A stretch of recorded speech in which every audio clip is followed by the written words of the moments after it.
그래가지고 다시 한번 본다는 느낌으로 봅시다. 42페이지 생명활동과 에너지. 거기 보면 통합과학에서도 나오지만 그리고 앞에서 생명의 특징할 때도 생명체, 물질대사를 합니다 라고 해가지고 했었죠. 이화작용, 동화작용 뭐 이런 거 나왔었는데 이거 꼼꼼하게 좀 봐둬야 돼. 물질대사. 지난번에도 얘기했지만 생명체 안에서 일어나는 모든 화학 반응은 물질대사입니다. 그러니까 이것도 물질대사예요? 라고 하는 질문을 하는 친구들 가끔 있는데 몸 안에서 모든 벌어지는 일이 다 물질대사라고 생각합니다. 몸 안에서 모든 벌어지는 몸 안에서 뭐 조그만 거 하나라도 일이 벌어지려면 화학 반응이 안 일어나고 진행되는 경우는 거의 없어. 단순 확산 제외하고 나면 거의 다 물질대사가 되는 거고요. 그래서 몸 안에서 일어나는 모든 일들, 특히 화학 반응, 생명과학 정의에서는 화학 반응들을 물질대사라고 하죠. 거기서 보니까 어떻게 돼요? 물질 대사를 통해서 에너지를 얻는다. 호흡을 말하는 거죠. 그리고 세포를 구성한다. 세포를 구성한다라는 거는 외부에서 우리가 양분을 섭취를 하면 소화 과정을 거친 다음에 소화를 통해서 그 작게 쪼개진 분자들이 몸 안에 들어오면 그걸 다시 조립을 해가지고 단백질도 만들고 DNA도 만들고 이것저것 만드니까 그것들을 세포를 구성한다 그러고 생리작용을 조절하는 물질, 생리작용을 조절하는 물질이 뭐죠? 효소? 아니 호르몬. 효소는 생리작용을 조절하는 물질이 아니고 물질 대사를 도와주는 물질이죠. 무슨 말인지 이해 못하나? 밑에 보면 형사 나와. 물질 대사의 특징은 어떻게 돼요? 반응이 에너지 출입이 함께 일어난다. 흡열 또는 발열 얘기하는 거잖아. 흡열이나 발열. 훅 넘어가서 밑에 거부터 보게 되면은 거기 왼쪽에 동화작용하고 이화작용하고 이렇게 두 개를 나뉘죠. 물질 대사. 동화작용하고 이화작용으로 나뉘는데 큰 분자가 있고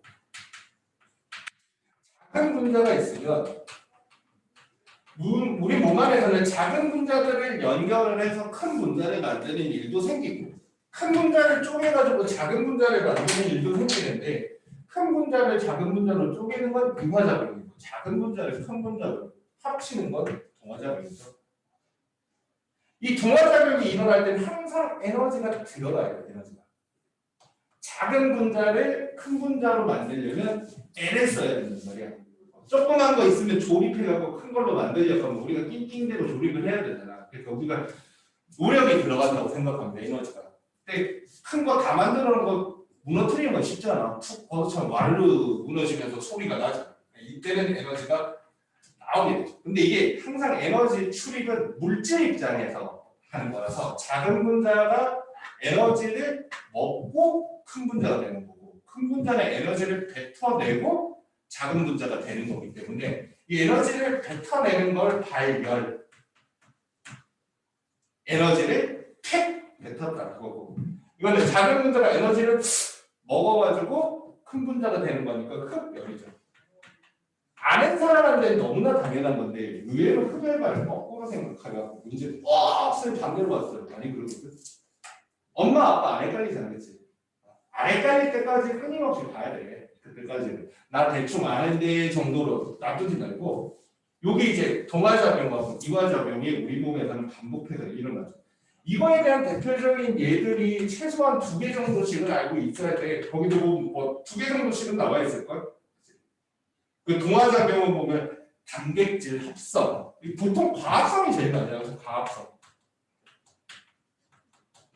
그 광합성의 반대인 호흡은 이화작용이고 우리가 광합성이라는 게 어떻게 이산화탄소, 물 같은 짜잘한 분자 가지고 커다란 분자 되는 포도당을 만드는 거죠. 이산화탄소, 물을 가지고 포도당 C 6개, H 12개, O 6개 분자가 상대적으로 커졌잖아. 이렇게 큰 분자를 만드니까 물론 그 과정에서 산소도 만들어지기는 하는데 광합성이 되는 광합성. 근데 광합성 할 때 식물이 이산화탄소, 물 말고 햇빛을 필요로 하는 거잖아. 햇빛, 빛, 에너지를 이용을 해서 큰 분자를 만드는 거죠. 그래서 이 광합성이고 이거 왜 만들어 이게? 이거 우리가 보통 포도당이라고 하지만 식물이 만들어낸 양분이라고 해요. 양분. 식물이 양분을 만든 건 자기들 살아갈 때 쓰려고. 지 쓰려고 만드는데 동물들이 자꾸 뜯어먹어버리죠. 동물들이나 식물들이 이걸 가지고 다시 분해하는 과정은 호흡이죠. 호흡. 포도당과 산소를 가지고 이산화탄소하고 물로 이제 분해하는 걸 호흡이라고 그러는데, 인사야. 이산화탄소하고 물로 이렇게 분해하는데 우리 몸에서 포도당을 분해하는 게 이산화탄소가 필요해서 분해하는 거야? 물이 필요해서? 뭐가 필요해? 그치? 이걸 분해하는 과정에서 뭐가 나와? 에너지가 나오니까 이 에너지를 활용을 하려고 이걸 분해하는 거죠. 그러니까 이 포도당 안에 에너지가 저장이 되어 있다고 생각하시면 돼요. 식물이 포도당 안에 에너지를 저장을 해놓고 이 에너지가 저장된 물질을 분해하는 과정에서 에너지를 다시 사용할 수 있게 되는 거죠. 그거 이외에 작은 분자를 큰 분자로 합치는 거. 내가 이제 통합과정 때 얘기 많이 하는데 우리가 소화 과정에서 물질을 소화하는 거, 탄단지 소화하는 과정에서 큰 분자는 작은 분자로 쪼개지죠. 그 통합하게 보면 그거 나오잖아. 단백질의 단위체는 아미노산, 맞아. 탄수화물의 단위체는 포도당 이렇게 하죠. 그거를 이제 소화 과정에서 다 쪼개는 거고. 단백질을 쪼개서 아미노산으로 만든 다음에 우리가 소장에서 흡수를 해서 몸 안에 들어오면 그게 통합하게 나오잖아, 다시. 그 아미노산을 그 RNA 코돈 정보에 따라서 아미노산을 붙여가지고 다시 단백질을 만든다는 거지. 수고스럽게 왜 그런지 모르겠지만 일단 우리가 단백질 먹으면 그게 재료로 들어오면 우리 몸 안에 있는 유전 정보에 따라서 그걸 조립을 해가지고 단백질을 새로 만든다. 그래서 내가 그 얘기 많이 하거든. 콜라겐을 먹는다고 피부가 좋아지는 게 아니라고. 콜라겐을 먹어서 피부가 좋아지면 머리카락을 먹으면 머리카락이 나야 된다고. 머리카락 먹으면 머리카락 나네?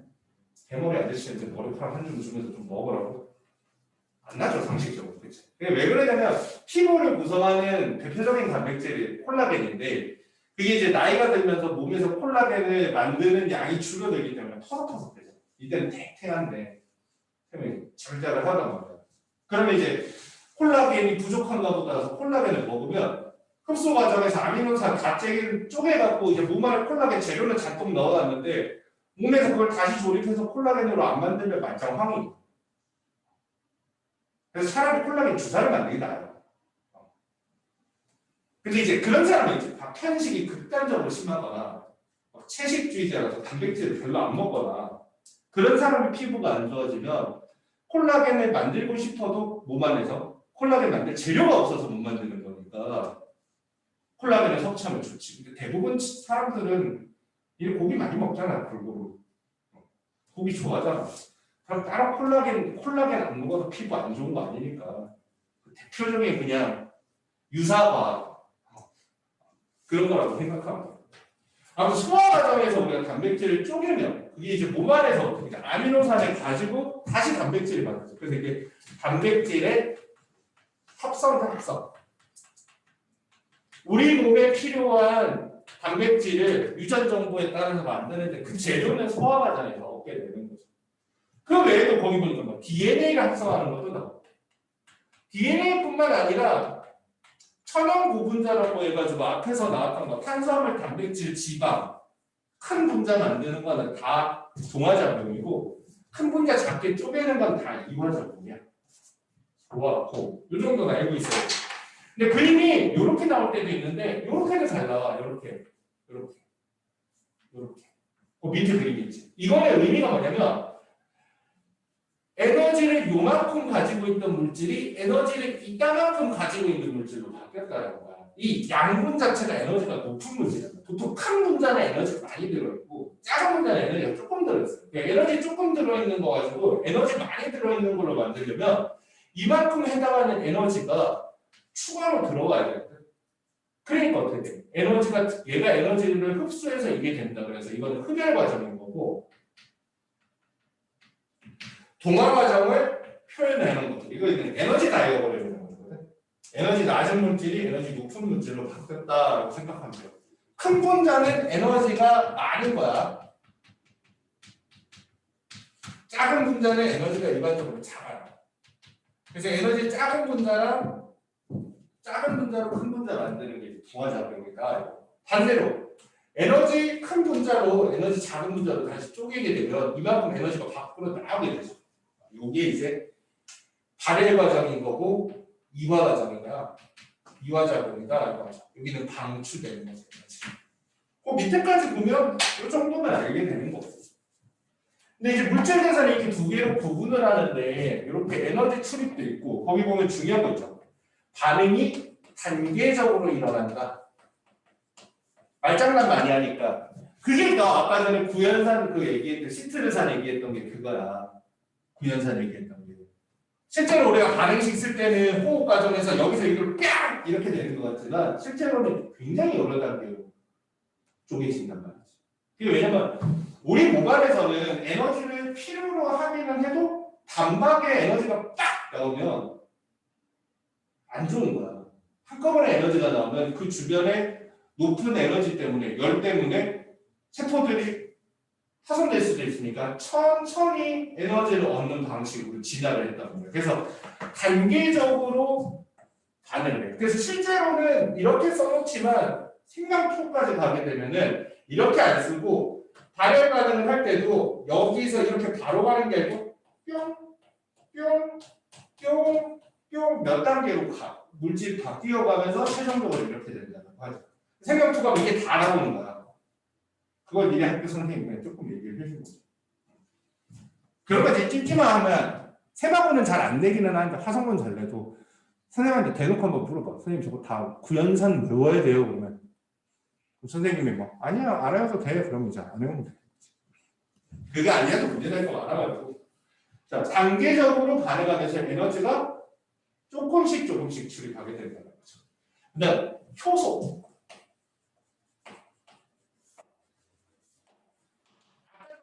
생리작용을 조절하는 물질이 효소가 아니고 생리작용을 조절하는 물질은 호르몬이라고 했어요. 효소는 화학 반응할 때 물질 대사를 도와주는 물질인데 원래 이제 화학 반응을 하게 되면 발열 반응을 하나 예를 들자면 에너지가 높은 물질이 에너지가 낮은 물질로 바뀌려면 우리가 높은 데서 낮은 데로 뛰어내려면 그냥 푹 뛰어내면 된다. 근데 실제로는 약간 에너지가 경로가 이렇게 돼요. 장벽 같은 게 살짝 있는 거야. 내가 보통 설명할 때 휘발유로 설명할 때 휘발유는 에너지가 높은 물질이라고 봐야 돼. 낮은 물질이라고. 휘발유. 이건 휘발유는 에너지가 높은 물질이니까 낮은 물질이니까.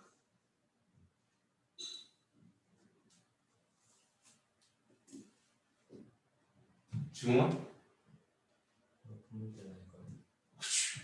너무 어렵게 생각하면 안 돼. 이게 니네가 모든 과학을 외운다는 느낌으로 보면 생각보다 되게 어렵거든. 선생님이 구석구석 다 외우는 게 아니고 느낌을 아는 거거든. 휘발유는 에너지가 높은 물질이야. 봐봐. 왜 그러냐면 우리가 휘발유를 어디다 써 주로? 자동차에 넣잖아. 그치? 휘발유가 자동차 안에 넣어가지고 휘발유에서 나오는 에너지로 자동차가 돌아가는 거 아닐까? 그치? 배터리는 에너지가 높은 물질이 들어있을 거야. 낮은 물질이 들어있을 거야. 배터리 안에. 그치? 에너지가 높은 물질이 들어있으니까 걔가 어떻게 돼? 전기 에너지를 내어주니까 그걸로 핸드폰이 켜지는 거야. 이렇게 생각하면 단순한 거야. 뭐든 작동하려면 에너지가 필요해. 그치? 그럼 자동차 돌아가려면, 앞으로 가려면 전기를 꽂아주든 뭘 하든 해야 될 거 아니야. 근데 우리가 일반적인 자동차는 전기를 꽂아주는 경우보다 기름을 넣어줘. 기름을 왜 넣어? 물 넣으면 안 가니까. 그치? 물은 왜 넣으면 안 가? 에너지가 낮은 물질이에요. 이렇게 생각하는 거야. 다 이게 연결이 되는 거거든. 휘발유는 에너지가 높은 물질이에요. 높은 물질이니까 분해가 되는 과정에서 연소되는 과정에서 물과 이산화탄소와 같은 에너지 낮은 물질로 바뀌면서 그 에너지가 자동차를 굴리는 데 쓰는 거야. 근데 내가 휘발유 이렇게 갖다 놓으면 이게 에너지 높은 물질이라는 게 느껴지나? 휘발유 이렇게 한 통 갖다 놓으면? 아니면 휘발유 이렇게 갖다 놓으면 그냥 휘발유가 알아서 에너지를 막 뿜어내고 있어? 우리 어떻게 해야 휘발유에서 에너지가 나오지? 보통 붙여줘야 나오잖아, 그치? 왜 그 불을 붙여야 화학 반응이 시작이 되냐면 이런 거야. 물리에서 말하면 높은 데 있는 물체는 우리가 위치 에너지가 크다, 중력 포텐셜 에너지가 크다 그러지만 떨어지면서 운동 에너지가 생기는 건 알지만 위에 있는 게 보통 저절로 떨어지지는 않잖아. 그치? 툭 누군가 밀어는 줘야 떨어질 거 같아. 그치? 아무리 에너지가 높은 물질이라고 해도 에너지 높은 상태로 있으니까 불안할 뿐 절벽 위에 서 있으니까 불안할 뿐 그래도 누가 밀어야 떨어지는 거야. 그치? 그게 이거라고 생각하면 돼. 이거. 시작하는 데 필요한 에너지가 있는 거야. 이걸 뭐라고 하냐? 이걸 활성화 에너지인데 이거 시험 좀 어렵게 나오는 학교에서는 거의 필수로 나오거든. 활성화 에너지라고 하거든. 문턱을 넘어야 되는 최소한의 에너지를 활성화 에너지라고 표현을 하는데 이 활성화 에너지를 넘어가는 방법은 간단해요. 아까 말했지만 시작할 때 불 붙여주면 돼. 불 붙여서 안 되면 그냥 전기 가해주면 돼. 전기 가해줘서 안 되면 자외선 같은 거 확제해주면 돼. 화학 실험실에서 제일 많이 쓰는 방법이 그 세 가지거든. 그러니까 네 몸 안에서 지석이 몸 안에 화학 반응이 좀 많이 일어난다 그러면 불판이 올리면 돼. 안 되면 전기로 확 가해주든지 되냐? 안 되잖아. 그러니까 생명체 안에서는 그렇게 에너지를 높여주는 행위가 위험하니까 언덕을 살짝 낮춰주는 게 더 좋아. 그 언덕을 낮춰주는 물질이 뭐다? 효소입니다.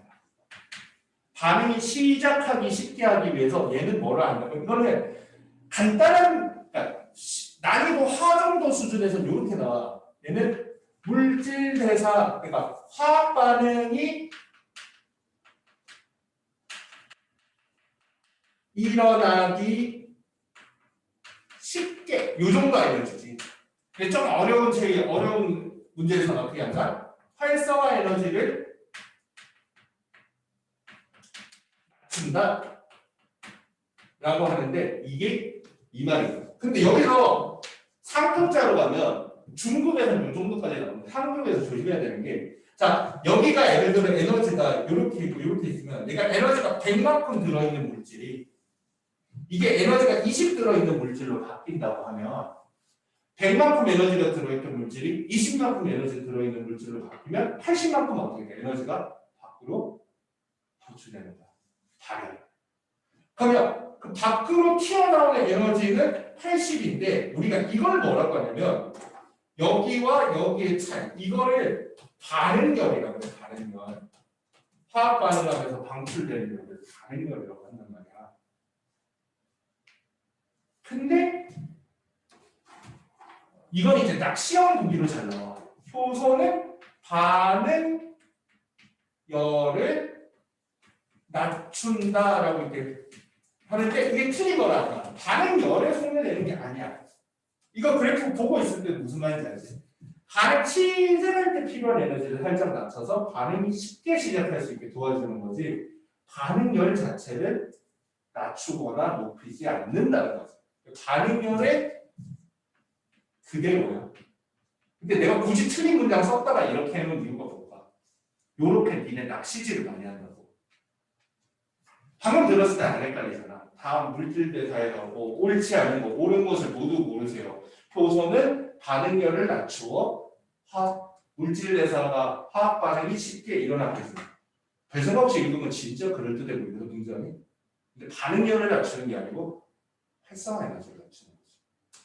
엄청 낚시 잘하는 거니까 알아주세요. 살짝 이거 알고 있어요. 그리고 혹시나 몰라서 이화작용 말고 동화작용도 그 다이어그램을 그려줄 건데 동화작용은 에너지가 낮은 물질에서 높은 물질로 가는데 이렇게 되는 거거든. 동화작용일 때는 활성화 에너지가 여기가 아니고 시작할 때 필요한 에너지니까 요만큼을 활성화 에너지. 요게 반응열인 건 똑같은데 요만큼이 활성화 에너지예요. 활성화 에너지. 만약에 여기가 A, 여기가 B라고 돼 있으면 A 더하기 B가 활성화 에너지고 B만큼만 반응열이 되는 거예요. 아, 화면에서 좀 잘렸다. 화면을 조금 절로 옮겨야지. 어차피 칠판 저쪽은 안 쓸 거니까. 이렇게 이렇게 해서 이렇게 동화작용으로 갈 때는 요만큼 전체로 활성화 에너지잖아요. 근데 여기 정도까지는 아주 드물게 나오는데 조금 시험 어렵게 나오면 여기까지도 낚시용으로 잘 나와. 아까 말했잖아, 은사야. 앞부분이 시험이 쉬울 것 같아도 막상 시험 쳐보면 풀 때는 하나도 안 어려운데 채점해보면 엄청 많이 들려 있어. 이런 식으로 낚시질 할 때가 생각보다 많이 있거든. 그러니까 좀 꼼꼼하게 봐줄 거. 니네 또 기출문제 풀어보고 하면 어디서 선생님들이 미끼를 던지는구나 알게 돼요. 그래서 전체적인 내용 이해도 중요하지만 이런 낚시질 몇 개 유명한 거 알려드린 거예요. 했죠? 그래서 체온 정도의 효소가 관여한다. 체온 정도의 낮은 온도에서 반응이 일어난다라고. 효소에 대해서 내가 말로만 할게. 통합과학에서 그거 나오는데 효소는 두 가지 중요한 특징이 있어요. 뭐였지? 지난번에도 얘기해줬는데 너무 많이 있었네. 지섭이는 온라인으로 들었나? 효소는 두 가지 중요한 특징이 있다고? 뭐였지? 그치, 재사용 하나 나오고 하나는 기질특이성. 무슨 말인지 알아들었어? 영어로 기질특이성 뭔지 알아? 효소 통합과학 때 나오는데 우리 몸 안에는 화학 반응, 물질 대사 종류가 한 가지만 있는 게 아니고 수백 수천 가지 물질 대사가 일어나거든. 소화 과정만 해도 단백질 소화 과정 따로 있고 탄수화물 소화 과정 따로 있고 지방 분해하는 과정 다 따로 있잖아, 그치? 그래서 중학교 때 그거 기억나? 소화효소 다 따로 외웠던 거, 그죠? 아밀레이스 외우고, 펩신 외우고, 라이페이스 외우고, 따로 외웠던 게 뭐냐면, 물질 대사 종류마다 효소가 다 따로 필요해. 다. 그게 방금 은서가 말한 거예요. 기질특이성. 효소는 특정한 물질 대사에서는 특정한 효소만 필요한 거야. 그거 어렵게 낚시해온 문제 중에서 예전에 이런 게 있었어. 광합성과 호흡 같은 경우에는 화학 반응으로 따지자면 정반응과 역반응의 관계거든. 이거 무슨 말인지 알아들었어?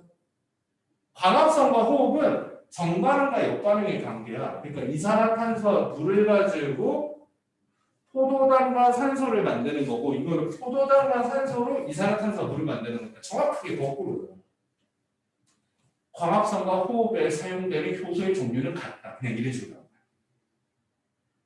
당연히 아니에요. 이게 A에서 B로 가는 반응의 효소랑 B에서 A로 가는 반응의 효소조차도 같지 않아요. 모든 화학 반응에서는 모발에 일어나는 화학 반응에서 효소는 다 다른 거야. 근데 이제 그걸 미리 얘기를 안 해줬더니 그래도 이 정도는 같지 않을까? 이러면서 분명히 모든 물질 대사는 모든 효소를 다 따로 쓴다라고 다 되어 있는데 여러분들이 이제 착각을 하는 거죠. 그래서 정반응, 역반응 관계일 때조차도 효소는 다 따로 써야 된다. 선생님은 좀 걱정돼서 조금 더 말해주는 것도 있으니까 거기다가 또 수업 시간에 얘기해준 말고 학교에서 이런 거 얘기해준다는데요 하는 거 있으면 얘기해서 물어보고 키워드 몇 개만 필기해와도 선생님이 자세하게 알려줄 테니까 갖고 오세요. 자, 그 다음 43페이지 거기 에너지 전환과 이용이 있는데 여기 고상들도 이상하게 잘 틀리더라고. 별거 없는데 조금 낯선가 봐. 거기 보면 세포호흡이라고 되어 있는데 그 세포호흡이라고 하고 우리가 일반적으로 호흡이라 그러면 그냥 세포호흡이죠. 일어나는 장소는 미토콘드리아고 세포 안에 들어있는 세포 내 소기관에 있는 미토콘드리아. 미토콘드리아는 세포 안에 보면 핵이 있고 이렇게 생긴 녀석을 미토콘드리아라고 했어요. 이중막 구조로 이루어져 있고요. 미토콘드리아에서 호흡이 일어나는데 거기 보면 포도당하고 산소를 가지고 분해를 해서 이산화탄소하고 물이 생기는 거죠. 화학 시간이 아니라서 뭐 개수 같은 건 안 맞춰져 있는데 선생님들 취향 따라서 맞춰놓을 수도 있으니까 맞추라고 하면 맞추면 돼. 개수 쉬우니까 외워도 되고 1666이죠. 포도당만 앞에 1이고 나머지는 666이고 그때 이 분해되는 과정에서 아까도 말했지만 에너지가 나오는 거예요. 에너지. 근데 이 에너지가 열과 ATP로 나온다라고 돼 있고 ATP가 처음 나오는 얘기야. 조금 어려울 수 있는데 이 얘기가 좀 문장으로도 막 헷갈려요. 자, 세포에서는 포도당을 분해하면 이게 에너지가 높은 물질이니까 이 이화작용을 통해서 에너지가 나온단 말이야. 이 에너지를 이용을 해서 생명 활동을 하는 거야. 끝. 근데 문제는 뭐냐면 여기는 그냥 탁 이렇게 된 거지만 아까도 설정해 있지만 포도당이 이게 원스텝으로 분해되는 게 아니에요. 포도당을 이렇게 쌓아놓고 미토콘드리아에서 지금 에너지 필요하다 그러면 분해 시작해 하면 빡 하면 바로 팍 분해되는 게 아니에요. 실제로는 포도당이 분해되는 속도가 되게 느려 우리 몸 안에서. 그러니까 당장 에너지 필요하면 포도당 분해하는 걸로는 조금 속도를 못 따라가요. 포도당 분해하는 걸로 속도가 못 따라가가지고 나중에는 이게 호흡 중에서도 이게 유산소 호흡이라고 하는 건데 이 유산소 호흡이 속도를 못 따라가면 우리 몸 안에서 이제 에너지 필요하면 무산소 호흡이 일어나거든. 그런 거 이제 학교에서 조금 더 얘기해 줄 수도 있는 거지. 아까 전에 지웅이가 얘기한 거. 우리 몸에서 이제 운동을 하려면 에너지가 필요한데 원래 미토콘드리아에서 유산소 호흡은 느려. 그래서 보통 우리가 유산소 운동이라 그러면 숨 쉬면서 하는 운동이고 무산소 운동은 숨 못 쉬면서 하는 운동이라고 생각하는 경우가 있는데 그런 게 어디서 숨 못 쉬면 죽는데. 유산소 호흡은 에너지를 천천히 소비하는 스타일의 운동이 유산소 운동이에요. 그래서 격하게 몸의 근육을 움직이는 게 아니고 최대한 천천히. 유산소 운동을 하면 특징이 뭐냐면 몸의 근육이 많이 안 아픈 게 특징이야. 얘가 이제 천천히 걷기 오래 하거나 이러면은 물론 힘이야 들지만 가만히 앉아있는 게 제일 편하지. 하지만 막 근육통 때문에 다음날 못 일어나고 이런 건 아니란 말이지. 천천히 걸어다니고 이런 거는. 근데 무산소 운동은 근육을 격하게 쓰는 거야. 순간적으로 달리기를 한다든지 등산을 오른다든지 헬스장 가갖고 막 무게 친다 그러지. 무거운 거 들고 막 이러고 나면 할 때는 모르겠는데 좀 지나고 나면 다음날 되면은 진짜 아파갖고 죽을 것 같은. 그게 이제 무산소 호흡의 증거거든. 무산소 호흡은 포도당이 세포질환에서 미토콘드리아에서 이게 느려가지고 빨리 에너지 필요하니까 세포질환에서 효율은 낮지만 포도당을 산소 없이 분해를 해버려요. 그때 대사산물이 뭐냐면 이산화탄소 물이 아니고 젖산이 나와. 젖산. 그거 얘기해 주시지. 그치. 그 젖산이 근육에 쌓이면 근육통이 느껴지는 거야. 근데 그게 이제 흔히 말해서 근육을 많이 써가지고 근육을 키우게 되면 그 젖산에 대한 내성이 좀 세져가지고 웬만한 운동으로는 근육에 부하가 안 걸리게. 그러면 어떻게 되냐면 더 무게를 쳐가지고 근육에 부하를 주면 또 근육이 부풀어. 그렇게 해서 근육을 키우죠. 그리고 근육을 키울 때 근육 재료가 단백질이니까 닭가슴살 겁나 먹어. 과학적으로 근육 키우는 원리를 얘기를 한 건데 알지만 나는 안 키워. 근육 없이 사는 게 별 지장이 없어서. 아무튼 내내 이제 유산소 호흡을 이제 위주로 알는데 그거 방금 말했던 건 무산소 호흡이야. 우리가 보통 격렬한 운동을 하면 몸 안에서 무산소 호흡도 이루어져요. 근데 무산소 호흡은 다른 말로 발효를 하는 거예요. 발효. 미생물들이 보통 발효를 많이 해. 특히 뚜껑 꽉 닫아놓은 밀폐 용기에서 미생물들이 생기면 그게 보통 발효가 돼요. 부패와 발효의 차이 뭐 이런 것도 물어보기도 하거든. 무산소 호흡을 미생물들이 무산소 호흡을 하면 부패 혹은 발효를 하는데 그 차이가 뭐냐면 미생물들이 활동을 해서 뚜껑을 까가지고 딱 봤더니 냄새가 못 먹겠어. 그러면 부패됐다 그러고 뭔가 맛있을 것 같은데 하고 먹을 수 있으면 발효. 완전히 인간 입장. 완전히 인간 입장이에요. 그거. 그런 것도 막 개념 문제식으로 낼 수도 있어서 알아두라고. 자, 이걸 뭐가 어렵다는 건지 모르겠는데 일단 ATP 얘기를 조금 할게요. 어디가 헷갈리는지. ATP는 아데노신 트리포스페이트입니다. 거기 보면 구조가 나와 있죠. 아데닌, 리보스, 좌우 바꿔서 나올 때도 있으니까 그냥 편한 대로 보세요. 어떤 책에는 나는 책이랑 일부러 반대로 그려볼게요. 어떤 책은 이렇게 반대로 그려져 있는데 여기서 중요한 포인트는 여기가 아데노신이고 이제 왔어? 뭐 했어? 수업 갔다 왔어요. 학원 공부 때문에. 헐. 녹화해놨으니까 나중에 못 들으면 같이 가. 여기 보면 요 세 개가 이제 동그라미 다는데 이게 왼쪽에 붙어있던 오른쪽에 붙어있던 이게 이제 인산기야. 인산이 영어로 포스페이트거든. 그래서 이 아데노신 여기가 아데노신이야. 트리 포스페이트야. 어차피 플레인 영어로 쓰라고 안 하니까 그냥 3포스페이트라고 외워도 돼. 3포스페이트. ATP에서 이거는 포스페이트 P가 3개 있다는 거죠. 이게 3개 있는 거고 우리가 요 사이를 뭐라고 하냐면 요 연결된 거를 고에너지 인산결합이라고 해요. 고에너지 인산결합. 모든 화학 반응이라고 할 필요는 없겠다. 그거 굳이 안 물어봐. 이 인산결합이 끊어질 때, 이 인산결을 좀 불안정해서 끊어질 때, 탁 하고 되게 많은 에너지가 나오거든. 이게 끊어질 때 되게 많은 에너지가 나와. 그래서 이게 딱 끊어져가지고, 여기 그리기 귀찮으니까. 이렇게 두 개만 딱 남으면, 이게 이제 ADP라고 하죠.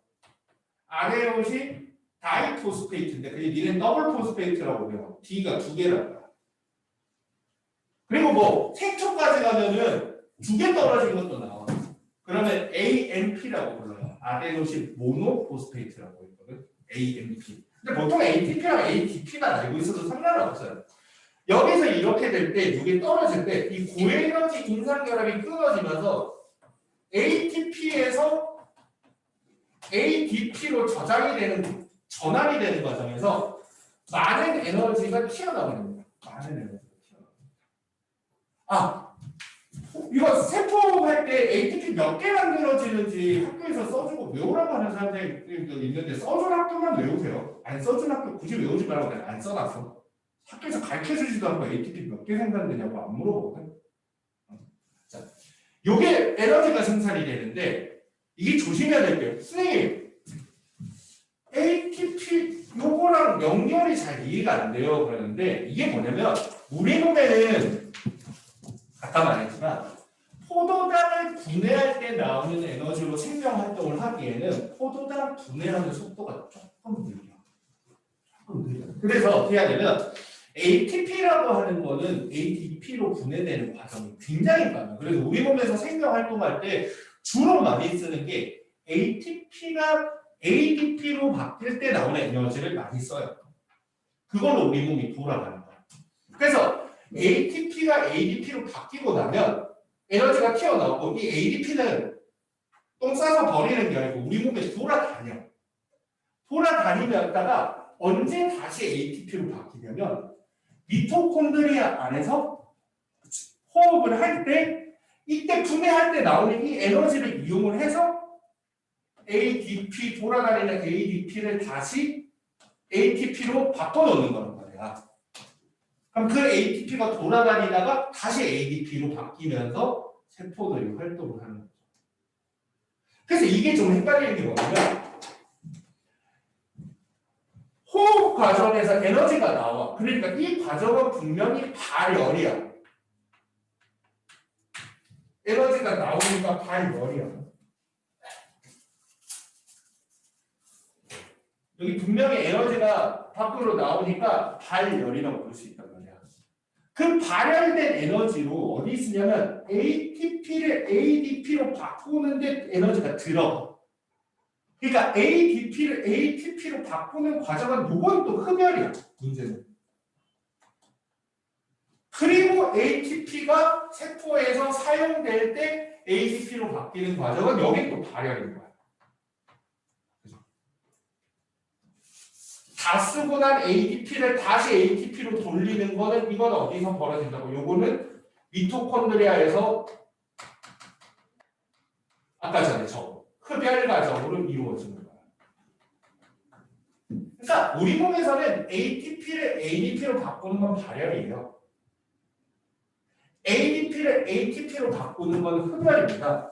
근데 그 ADP를 ATP로 바꿔주는 게 포도당에서 나오는 발열 반응으로 여기에 에너지를 공급을 해줍니다. 그래서 그게 발열, 흡열, 발열이 섞여 있어가지고 고3들도 여기가 헷갈리는데 그냥 호흡은 발열 이렇게 외웠다가 자꾸 헷갈린다는 거야. 우리 몸이 번거롭게 구성되어 있어서 그래. 좀 이해를 해줘. 니네 몸이 이렇게 번거롭게 구성이 되어 있는 거야. 가장 기본은 몸 안에서는 ATP를 이용해서 생명활동을 해. ATP를 분해하면서 뭐든. 니네 몸 안에 있는 세포한테 일을 시키려면 약간 그런 거야. 오락실 가면 동전 넣으세요. 공짜로 안 되는 거야. 인서트 코인이라고 돼 있는 거야. ATP를 넣어줘야 돼. ATP를 넣어주면 띠리리 띠리 하면서 딱 일을 하고 그런 다음에 ADP를 탁 뱉어내. 영수증처럼. 그러면 그 ADP는 돌아다니다가 몸 밖으로 나가는 게 아니고 다시 ADP로 바꿔주는데 그걸 어떻게 한다고? 미토콘드리아에서 ADP를 ATP로 바꿔준단 말이에요. 그럼 ADP 입장에서 ATP로 바뀌는 건 흡열인데 이 에너지는 어디서 나온 거냐면 포도당 분해하는 과정에서 나온 거잖아. 그럼 포도당 분해하는 과정은 또 발열이란 말이에요. 이걸 이해가 잘 안 된대요. 이해가 됐다가도 좀 헷갈린대요. 그래서 한 방에 이해가 잘 안 되는 친구도 괜찮으니까 여기를 좀 신경 써서 봐야 된다는 거야. 강조를 하는 거야. 자, 이렇게 떨어져 나오는 ADP에서 ADP로 바뀔 때 떨어져 나오는 P 이렇게 돼 있는 거는 PI라고도 많이 돼 있는데 P라고 돼 있는 책도 있고 PI라고도 많이 돼 있는데 이노르닉 포스페이트의 약자야. 무기인산이야, 무기인산. 그냥 이건 이름이니까 왜 무기냐고 물어볼 필요 없어. 원래 생명체 안에서 생명체하고 관계없는 물질이 생성이 되면 그게 무기물이 되는 거라서 그 무기인산이라고 하는 거야. 됐죠? 그래서 거기 43페이지 밑에 그림 대충 보지 말고 세포호흡을 통해서 발열한 에너지는 ADP에 흡열되면서 ATP로 바뀌고 ATP는 생명활동하다 보면 다시 에너지를 방출하면서 ADP로 바뀐다. 그것만 잘 보면 돼.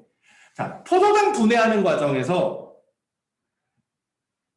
에너지가 100이 나온다고 치면 거의 한 60-70% 이상은 열로 나가요. 그 열은 우리 몸의 체온을 데우는 데 쓰고요. 한 30% 정도만 ATP에 저장이 되고 그 ATP에 저장된 에너지도 우리 몸에서 어떻게 되고 근육 움직일 때도 쓰고 거기 화학 반응할 때도 흡열 반응 필요하면 아까 전에 예를 들어 아미노산 합쳐가지고 단백질 만들려면 에너지 필요한데 그때 ATP가 ADP로 분해될 때 나오는 에너지로 합쳐지는 거예요. 이런 데 다 쓰게 되고 추운 데 있어가지고 체온이 갑자기 떨어진다 싶으면 포도당 분해해가지고 여러 개는 좀 시간이 걸리니까 몸 안에 쌓아둔 ATP 있으면 그거 빨리 분해해가지고 열을 얻는 데도 쓰기도 하고 여기가 은근 흡열 발열 헷갈려 하니까 거기에 포인트를 주고 잘 보세요. 그 다음에 44페이지 효모의 이산화탄소 방출량 비교하기라고 돼 있는데 이게 그래도 이제 이거 바뀐 교육과정이 수능으로는 이제 한 번 본 거잖아. 바뀐 교육과정으로 이제 작년에 고3들이 수능으로 한 번 본 건데 이제 2학년 기준으로 보면 니네가 3년 차가 되는 거거든. 이제 세 번째 이제 이 과정 되다 보니까 문제가 이제 조금 쌓여가지고 좀 신기한 것들이 많이 나오더라고. 그래서 재작년 같았으면 그냥 이거 뭐 하는 거다고 설명해주고 넘어갔는데 한두 개 정도 포인트로 나오는 거 니들이 나중에 우르르 다 질문할 것 같아가지고 몇 개만 얘기하고 갈게요. 자, 거기 보면 효모라고 하는 게 있는데 효모. 여기 있는 효모는 포도당이나 포도당 같은 당분을 발효해가지고 생성물이 이산화탄소하고 에탄올이 나옵니다. 에탄올. 화학식으로는 안 쓸게요. 어차피 생수에서 생원에서 뭐 에탄올 화학식이 나오진 않으니까. 근데 화원 아는 사람들은 에탄올 화학식 외워야 되죠. 첫 번째 나오는 거 물어보니까 이산화탄소하고 에탄올 여기 나오는 거야. 일단 여기서 보고 싶은 화학 반응은 이거거든. 그럼 이 발효라는 것도 결국에는 물질 대사이기 때문에 효모가 물질 대사를 얼마나 하는지를 확인하는 실험이에요. 근데 내가 이걸 왜 써주냐면 이 에탄올 생성된다 이런 것들도 요새는 시험에 많이 나오더라고. 보통 읽어보면은 잘 나오지도 않는데. 이 발생한 기체가 이산화탄소라는 건 왜 원래부터가 매우 중요한 거야. 자, 그 관이 이렇게 생겼거든. 이렇게 해가지고 이렇게 생겼는데 아는 사람은 알겠지만 이게 원래 실험을 시작할 때는 여기다 액체를 채워가지고 이렇게 뒤집은 상태에서 손으로 막아가지고 이렇게 뒤집어 놓으면은 신기하게도 이렇게 액체가 꽉 찬 상태에서 이렇게 해서 이렇게 안 내려오게 돼요. 이 상태로 딱 멈추게 돼요. 그리고 여기 꼬다리 부분을 맹광부라고 합니다. 맹광부. 관의 끝이란 뜻이에요. 니네 장의 끝에 맹장 달려있고 맹관이라고 부르는 거야. 그래서 문제에서 맹광부가 어쩌고 맹광부가 어쩌고 여기에 말하는 건데 여기에 이제 효모를 넣어놓고 효모가 활동을 하게 되면 이산화탄소 기체가 뽀글뽀글 발생을 하는데 물론 일로도 빠져나가는데 이쪽으로 간 녀석들은 빠져나가지 못하고 이렇게 쌓이게 된단 말이야. 그럼 결국에는 기체가 쌓이면서 이 액체가 밀려 내려가게 돼. 액체가 이렇게. 그리고 여기가 텅 비게 되죠. 그러면 여기가 눈금이 많이 내려가, 수면이 많이 내려갈수록 이산화탄소 기체가 많이 생겼다. 즉 효모와 활동을 많이 했다라고 하는 거죠. 여기까지는 이제 가장 기본이니까 별로 어렵진 않아. 그래서 거기도 보니까 효모액을 넣고 음료수 A, B, C, D 그리고 그 대조군이라 그러죠. 대조군으로 증류수만 넣고 실험한 것까지 해서 5가지 실험을 했는데 일본에서는 기체가 하나도 발생을 안 했고 2, 3, 4, 5에서는 기체가 발생을 했는데 아마도 당분이 많이 들어있는 음료일수록 효모가 활동을 더 많이 해서 이산화탄소 기체가 많이 발생한 거죠. 여기까지는 금방 알아. 근데 이거 그림을 잘 못 보는 친구도 있어서 기본 내용을 얘기하고 추가적으로 알아야 될 게 뭐냐면 이산화탄소는 산성기체예요. 우리가 이산화탄소 물에 녹인 걸 탄산이라고 합니다. 그래서 거기 실험 다 끝나고 나서 거기 보면 KOH 넣는 거 있잖아요. KOH 요거 봐봐. KOH 넣을 때도 있고 NaOH 넣을 때도 있는데 이게 염기성 물질이란 말이야. 이걸 왜 넣냐면 이 발생한 기체가 산성기체인 이산화탄소임을 확인하기 위해서 넣는 거야. 두 가지로 물어봐. 이거 넣는 이유가 뭐냐라고 하면 여기 모인 게 산소였다면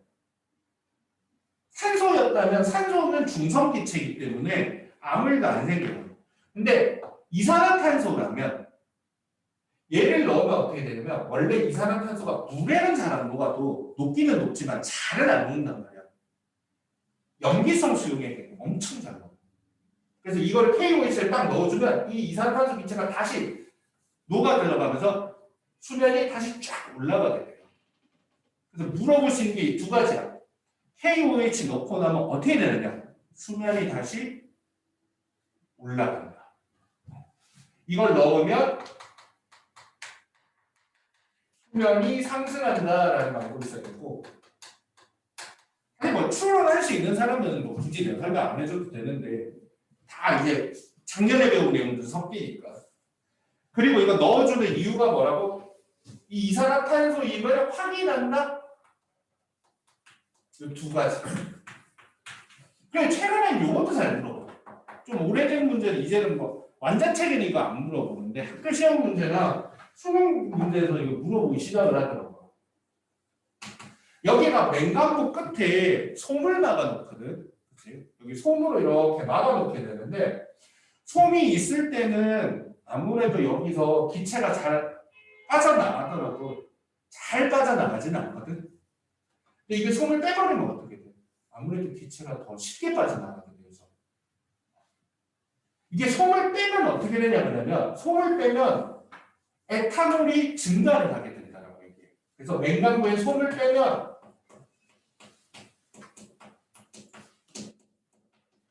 에탄올이 증발을 해버리고 에탄올이 증발을 해서 어떻게 되냐면 수면이 내려갑니다. 손 빼고 나면 무슨 일이 벌어지냐고 물어보면 잘 대답을 못 하더라고. 근데 사실 뭐 책에도 안 나오는데 당연히 대답을 못 하는 게 다행히 맞는 거죠. 이게 내려가는 이유가 에탄올을 증발해서 내려가는 게 아니고 원래는 에탄올이 증발하면 원래 화학 반응이 그래. 니네가 화학 원 마지막 단원을 배운 사람은 알 수 있는데 승민아 혹시 가역 반응이라고 들어봤어? 들어봤어? 화학원 4단원에 가면은 너 책에 막 써져 있더만 은사람 가역 반응. 원래 화학 반응이라는 게 계속 일정하게 일어나는 게 아니고 생성물이 어느 정도 많아지면 화학 반응이 둔화가 됩니다. 무슨 말인지 이해됐어? 여기서 효모가 막 활동을 해서 에탄올을 막 만들게 되면 끊임없이 에탄올을 만드는 게 아니고 에탄올이 어느 정도 좀 많아졌다 싶으면 아 취한다 그만 만들어야지 이렇게 돼요. 실제로는 취해서 그런 게 아니고 에탄올이 농도가 높아지면 물질 대사가 느려져. 근데 이 뚜껑을 열어놓으면 에탄올이 잘 증발을 한단 말이야. 에탄올이 증발해버리고 나니까 얘가 물질 대사를 더 활발하게 하게 되고 그럼 여기서 이산화탄소를 더 만들어갖고 수면이 더 내려가게 하는 거거든. 근데 문제에서는 에탄올이 증발해서 물질 대사가 더 빨라져서 수면이 내려간다까지는 안 물어보더라고. 근데 무슨 일이 벌어지느냐 하면 에탄올이 증발하고 수면이 내려갑니다. 이 정도까지는 내려가고 이건 조금 어려운데. 조금 어려운데. 최근 문제에서 추가가 됩니다. 그 실험은 고정으로 무조건 한 문제 나오니까 알아두세요. 무진장 뭐 할 게 많네 생각. 그 다음 46페이지 부터 49페이지는 사실 중학생들이 더 잘하지. 이거 중학교 2학년 때 배우는 거잖아. 근데 이게 고등학교 올라오면은 선생님들 취향 따라서 굉장히 간단하게 가르쳐주고 그냥 시험 문제 굉장히 간단하게 내시는 분도 있고 꼼꼼하게 가르쳐준 다음에 꼼꼼하게 내시는 분도 있어. 근데 문제는 제3의 취향의 문제야. 간단하게 가르쳐주고 중학교 때 다 배웠다고 구석구석 문제를 내는 선생님들이 있거든.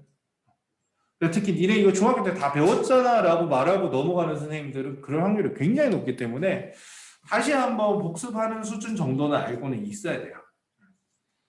내가 일일이 다 적지 말고 그냥 니네 좀 물어볼게 그냥. 자, 이게 각 우리 몸에서 그 소화계 뭐 그거 설명하는 거잖아. 그 첫 번째로 보이는 게 소화계고, 그치? 그 다음 거기 폐에 나오는 거기 있지? 거기는 호흡계죠. 호흡계. 그리고 밑에 영양소와 산소가 이동한다. 거기는 순환계. 그 마지막 48페이지에 보면 노폐물의 생성과 배설은 배설계가 되겠죠. 우리 몸 안에 순환계가 있고 심장을 중심으로 하는 순환계 그리고 소화계 그리고 호흡계 배설계. 적어도 여기는 이 정도까지 공부를 하는 거죠. 이거 말고도 나중에 뭐 신경계도 공부해야 되고 내분비계도 공부해야 되고 공부하면 뭐 천재니까 의대생도 아닌데도. 자, 일단 소화계 기억나나? 소화계는 당연히 외부에서 우리가 우리 몸에 필요한 물질을 흡수하는 거죠. 그 3대 영양소 소화 과정은 알고 있는 게 좋아요. 우리는 보통 탄수화물을 외부에서 섭취하는데 인간들은 대부분 탄수화물을 녹말 형태로 섭취를 합니다. 초식 동물들은 셀룰로스 형태로도 많이 섭취하지만 동물들은 우리 같은 잡식성 동물들은 녹말, 아밀로스 형태로 보통 흡수하죠. 아밀로스는 무슨 효소에 의해서? 몇 단으로 바뀌죠? 그냥 무슨 효소? 그렇지. 아밀레이스라고 하죠. 아밀라아제라고 하는 사람도 있는데 아밀라아제는 좀 옛날 표현이고 틀렸다고는 안 할 거야 아마. 그 발음이 영어식 발음이냐 도어식 발음이냐 그 차이거든. 아밀레이스는 어디서 분비돼요? 어디? 못 들었어. 신세. 침샘, 입이라고 해도 돼. 침샘. 그리고 위? 아니, 네 위는 특이하다. 지성 어디서 분비되지? 소장. 소장. 소장에 포함된 소장에서 분비되는 어디에 들어있냐면 이거 알고 있어야 돼요. 이자액에 들어있습니다. 이자액. 여기까지. 그러니까 우리가 원래 꼭꼭 씹어 먹으라고 하는 이유가 녹말 입에서 아밀레이스가 분비가 되니까 1차적인 녹말 소화를 입에서 담당을 하니까 그런 건데 그냥 뭐 안 씹고 삼켜도 소장에 가면 또 이자액이 나옵니다. 엿당은 최종적으로 포도당으로 분해되는데 요거는 중학교 책은 안 나와요. 중학교 책에는 여기가 탄수화물 분해 효소 뭐 이렇게 나와요. 중학교 책에. 혹시 이거 효소 아는 사람이에요? 시선아 들어본 적은 없는데. 들어본 적 있어? 적어놓은 거 없어? 원장님하고 수업을 다 적어놨어? 아 책이 없구나 니네. 뭐지? 은사? 예원이는 알아 혹시? 이게 뭐 연습장이라도 나중에 적어요. 어차피 지금 녹화하고 있으니까 나중에 보면서 책에 안 적혀있는 말테이스라고 하는 효소가 나옵니다. 말테이스. 말테이스가 엿당에서 포도당으로 분해하는데 이 말테이스는 똑같이 소장에서 분비되고요. 소장벽에서 장액이라고 하는 소화액이 나와요. 장액 안에 들어있어요. 이거는 침에 들어있고요. 침샘이라고 하면 분비샘이니까 침. 요거 하나. 그 다음 단백질.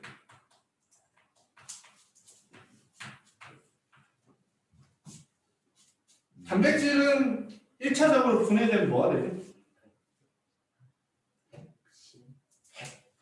팩타이드 뭐 이름 기억나는 거 중간선. 중학교 책에 그렇게 말해야 합니다. 고등학교 때는 폴리 펩타이드. 이 얘기 많이 하는데 최종 분해 산물은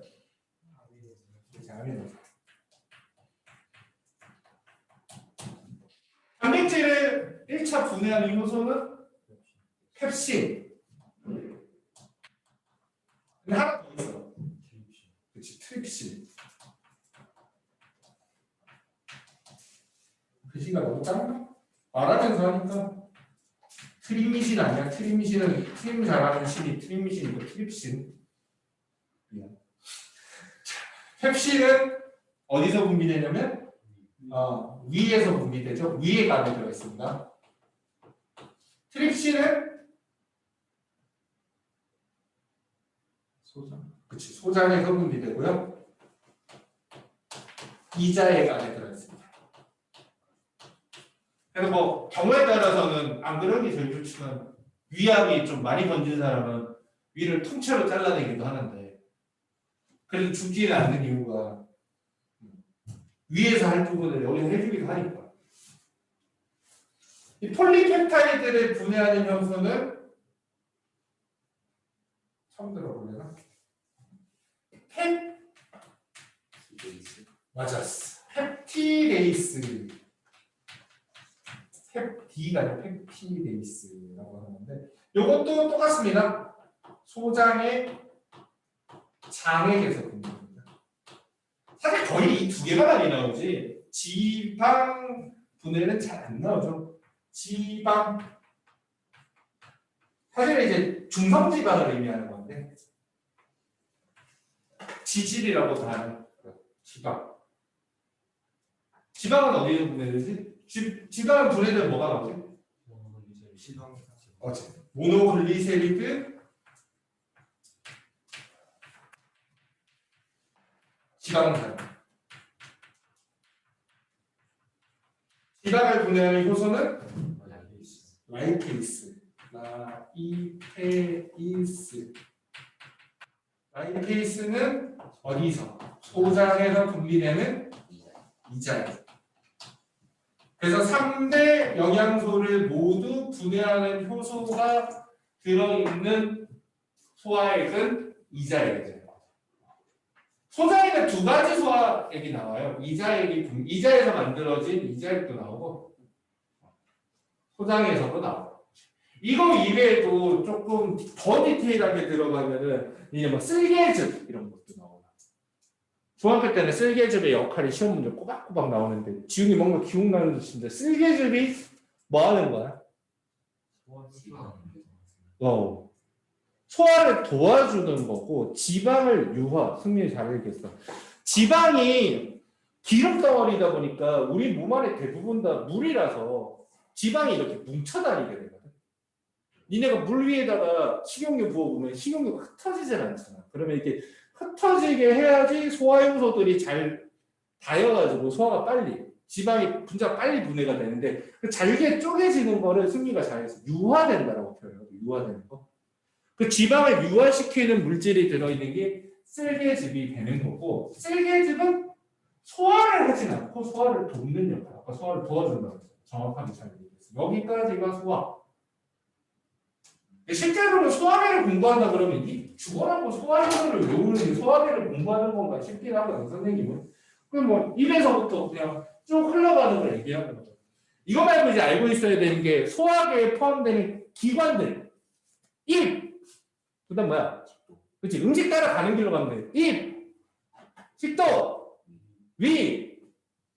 소장. 어떤 식으로 십이지장 그런데 십이지장은 뭐 소장의 일부니까 그냥 소장. 그치? 대장! 간! 이거 중요하다. 간도 소화계입니다. 간도 소화계. 이따가 배설계 할 때 얘기가 필요하니까 간은 소화계. 그리고 끝이야? 이자? 뭐 이자도 소화계고 또 쓸개도 소화계고 또 이것들은 화장실 안 가나?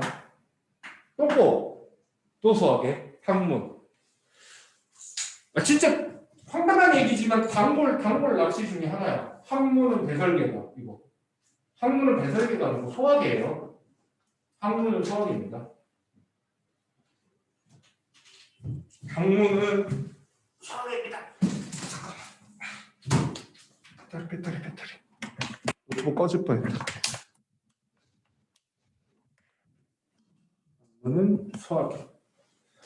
그거까지도 알고 있어야 되죠. 책에 뭐 이렇게 간단하게 나와 있는데 뭐 이렇게 복잡하게 다 하시나요? 하는데 뭐 간단하게 나오면 좋죠. 오히려 호흡계는 중학교 때는 이게 잘 나온단 말이야. 호흡계는 그 폐와 그 흉곽을 이루고 있는 뭐 갈비뼈와 일종의 뭐가 있죠. 이거 뭐라 그러지? 이름이? 횡격막 혹은 가루막이라고 부르는 거거든. 횡격막은 한자고 가루막은 한글인 거고 그 차이인 거야. 둘 다 맞는 말이에요. 그럼 이게 폐는 자체의 근육이 없어가지고 흉곽이 커지거나 작아지거나 할 때 이게 폐가 풍선처럼 부풀어나고 줄어들고 하면서 외부로부터 공기가 들어오고 나가고 하는 거다라고 하는데 고등학교 수준에서는 그거 물어보는 문제는 한 번도 못 봤어. 그거 있잖아 막 그 들숨할 때 갈비뼈는 올라가고 가로막은 내려가고 흉곽이 커지면서 흉곽 내 압력이 감소하고 그래서 폐가 부풀어나면서 폐 안에 압력이 감소하고 바깥의 공기가 들어온다. 중학교 때는 이게 잘 나오거든. 고등학교 때는 이거는 잘 안 물어봐. 그냥 바깥에 공기가 들어오면 그 공기는 폐 안에 들어있는 기관지를 거쳐서 기관지도 당연히 기도 기관지도 호흡기입니다. 기도와 기관지와 폐 여기가 이제 기본 호흡기죠. 바깥에서 들어온 공기는 기도를 통해서 와서 기관지에서 사방팔방으로 기체가 흩어지죠. 그리고 기도와 기관지에는 외부에서 들어온 이물질을 걸릴 수 있게 가는 털들이 있죠. 섬모라고 합니다. 섬모. 그 섬모에 의해서 걸리죠. 그 많이 걸러지면 니네가 가래로 뱉는 거지. 이렇게 와서 폐 속으로 들어가면 폐포라고 부르는 조그만 주머니 속으로 들어간단 말이야. 그래서 니네가 그걸 알고 있어야 돼. 폐 안에 보면 이렇게 동글동글 주머니로 돼 있는 데로 공기가 들어오는데 이거를 이제 페포라고 한단 말이에요. 페포. 그럼 이 페포에는 모세혈관이 막 감고 있는데 이 모세혈관과 페포 사이에 기체 교환을 잘 이해해야 돼요. 이게 고등학교 때는 출발이에요. 페포에 들어온 공기와 보통 미래가 가끔 오버해서 생각하는 경우가 있는데 페포는 바깥에 공기가 들어와 있다고 생각을 해야 돼요. 페포에는 신선한 공기가 있다고 생각을 하세요. 그리고 페리포를 감싸고 있는 모세혈관은 이제 온몸을 다 돌고 온 혈액, 즉 이제 탁한 기체들이 들어있다라고 생각을 하는 게 편해요.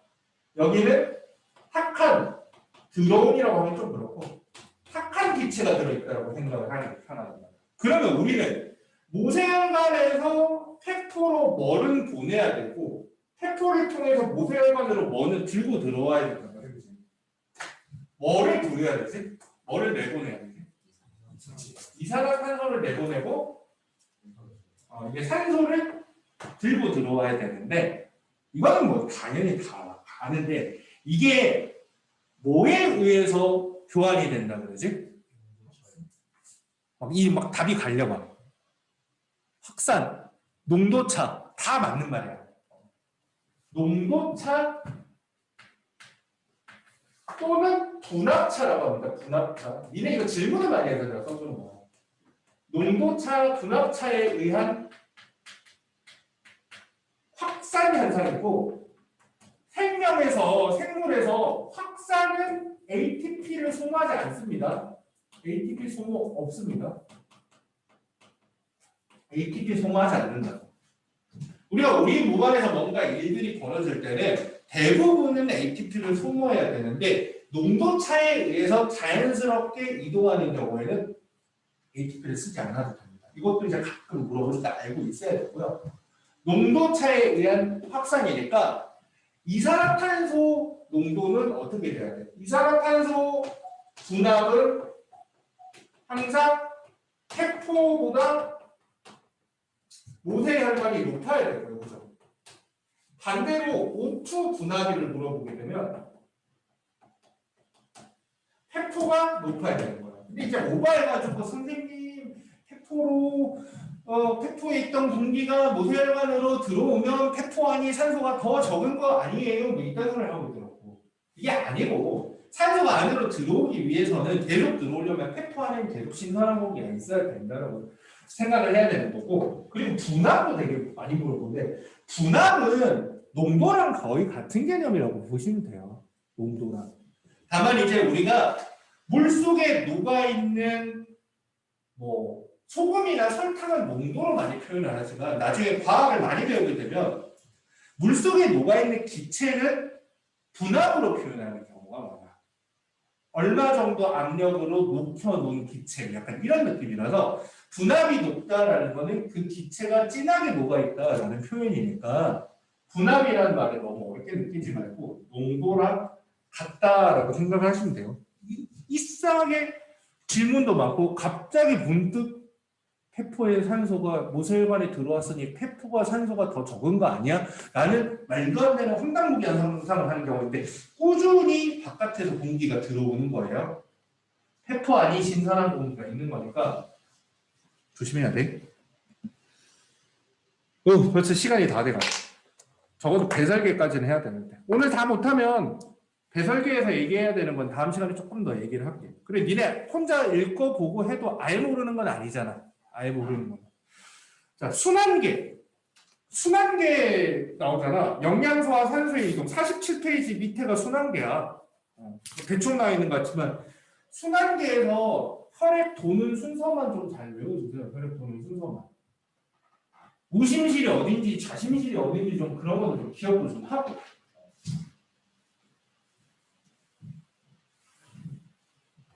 글자로도 외우고 그림으로도 외우고.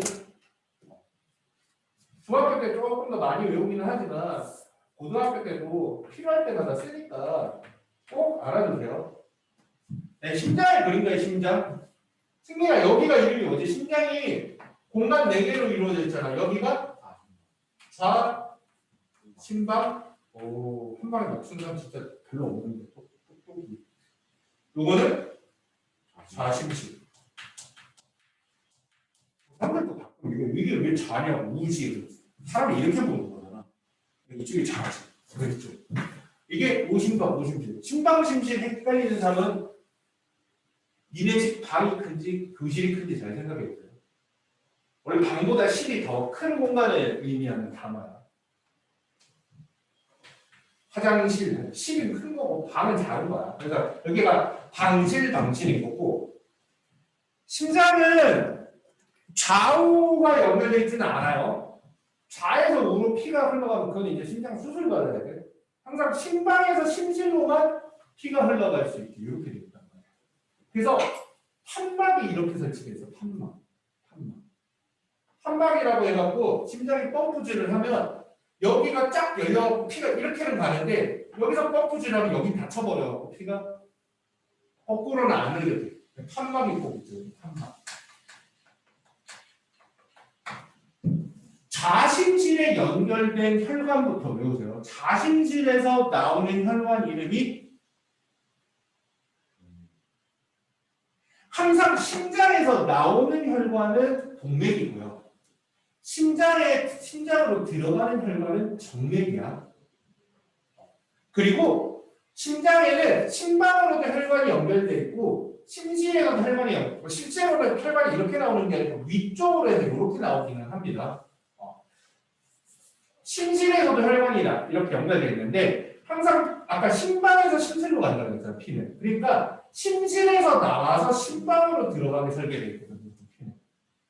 그러면 좌심실에 연결된 거 혈관이 대동맥입니다. 대동맥. 이 몸에서 가장 두껍고 튼튼한 혈관이고요. 대동맥을 나온 피는 온몸의 모세혈관을 다 돌고 대정맥을 거쳐서 어디로 들어가냐면 좌심방이 아니고 그렇지 우심실이 아니고 우심방으로 들어가요. 여기가 대정맥입니다. 여기서 나온 피는 온몸을 다 돌고 이렇게 가는 거죠. 그러니까 우리 몸이 이제 가장 이게 기본이 되는 거예요. 문제는 우리 몸을 돌고 온 피는 아까도 말했지만 탁한 기체 잔뜩이라고 해요. 그럼 이렇게 된 피는 다시 폐로 올려가지고 신선한 공기랑 기체 교환을 한 다음에 다시 우리가 들어와야 돼. 그래서 우심실을 통해서 폐로 가죠. 이건 폐동맥이죠. 폐동맥을 거쳐서 폐를 거친 다음에 폐를 거친 피는 또 일로 들어오죠. 좌심방. 이거 간혹 헷갈리는 사람이 있는데 좌심실에 나온 피가 좌심방으로 들어가고 우심실에서 나온 피가 우심실로 들어오면 우리 몸은 피가 반반씩 따로 논다는 소리야. 이상하잖아. 그렇잖아. 여기서 나온 피가 온몸을 다 돌고 골고루 돌려면 좌심실에서 나온 피가 왜냐면 여기서는 좌우로 못 움직이니까 좌심실에서 나온 피가 우심방으로 들어가서 우심실로 나온 다음에 좌심방으로 들어와야지 이게 피가 한 바퀴 돌아지는 거죠. 그리고 이제 많이 물어보는 게 이거죠. 좌심실, 내가 중학생보다는 좀 잘한다고 생각해서 좀 간단하게 하고 있는데 좀 어렵게 느껴지는 나중에 천천히 설명해 줄게. 좌심실에서 나온 피는 신선한 피예요. 근데 이게 온몸을 거치고 나면 탁한 피가 된단 말이죠. 그래서 여기서부터 여기까지 가는 동안은 동맥혈이 흐른다고 해요. 동맥혈. 오해가 안 되는 게 동맥을 흐르는 피가 동맥혈이 아니고 신선한 피가 동맥혈이에요. 산소가 많고 이산화탄소가 적은 피. 또 동맥혈 뭐냐 그러면 산소가 어쩌고 이제 그게 외우지 말고 그냥 동맥혈 신선한 피. 이게 외우기 쉽잖아. 신선한 피가 온몸을 돌고 나면 약간 탁한 피가 돼. 탁한 피가 이리로 들어가는 거야. 여기는 이제 정맥혈이죠. 이놈의 정맥혈은 우심실을 거쳐서 폐동맥으로 계속 가지만 폐를 거치고 나면 다시 신선한 피, 동맥혈로 바뀝니다. 이 동맥혈은 다시 좌심방으로 와서 좌심실로 배달이 되면 거기서부터 다시 온몸을 돌게 되죠. 시간이 다 돼가지고 마지막에 허겁지겁 얘기하긴 했지만 요거 알고 있어야 되고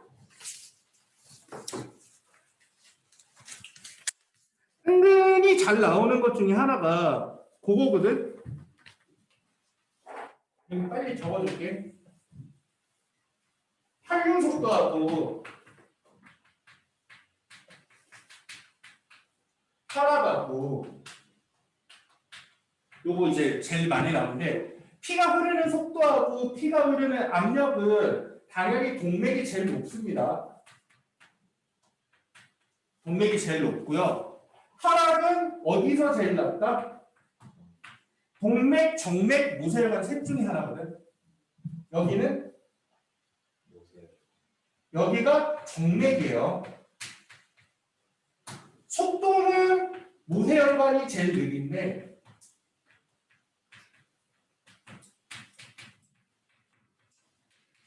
정맥이 제일 낮아.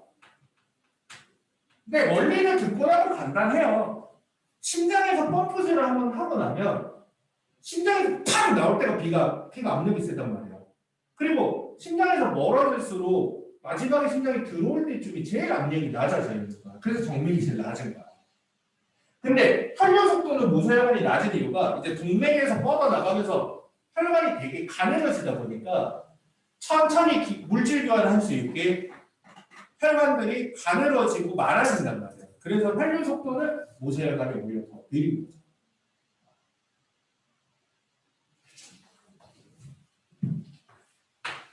그거 외에도 48페이지, 51페이지 보면 뭐 산소 교환하고 하는 거는 더 자세하게 나오니까 아까 했던 얘기니까 그거 꼭 복습할 수 있도록 하고 시간이 없어서 오늘 여기까지. 쉬는 시간도 없이 했는데도 생물은 할 얘기가 너무 많다. 다음 시간에 뒷부분을 조금 마무리하고 막전이랑 다시 설명할 테니까 예원이도 진도 걱정하지 말고 학교에서 해보고 모르는 내용 다 체크했다가 생각해서 질문해. 선생님 이 시간 이후로는 수업이 없어요. 물론 고3들 질문은 받아주는데 떠드는 수업은 없으니까